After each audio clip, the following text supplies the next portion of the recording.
We all have gone through our things, you know, and we don't talk about it.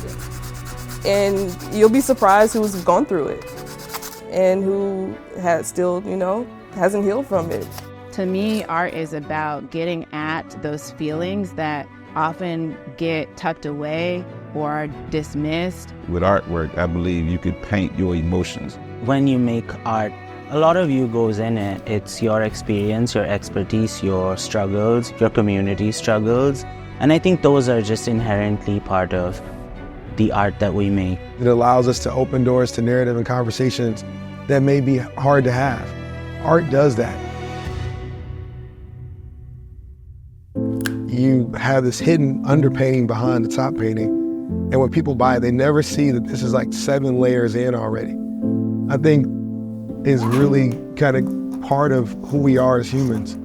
There's so much to us. You know, every brushstroke, every part of our life, everything we've done, every experience, good and bad, leaves a mark, leaves a line. And in the end, when you step back and you look at it, you get to see the whole composition, and you see like whether or not you like it, what do you need to adjust? Art is also incredibly important for bringing people together, and it gives us a pathway in, almost as an icebreaker of sorts. I think about all of the conversations, you know, I had with officers in particular. You know, they couldn't believe that something like that was coming out of a 6x9 foot cell. That helped connect individuals that was working in IDOC that had this one picture of individuals that was incarcerated. That helped them see that we were real people. We were, you know, just like them. We had passions and we had talent just like them. Welcome to our Art and Archives exhibition tour in honor of our 50th anniversary. The first piece that I want to draw your attention to is actually around this corner here. And as you can see, it's kind of this puzzle piece motif in a lot of his work. It's unfinished, the puzzle is unfinished. So thinking about, you know, how do we finish ourselves, so to speak, over the course of our lifetime and what that looks like. I created a piece that showed a little girl named Cabrini Green who was larger than the space that she came from, which was the actual Cabrini Green project.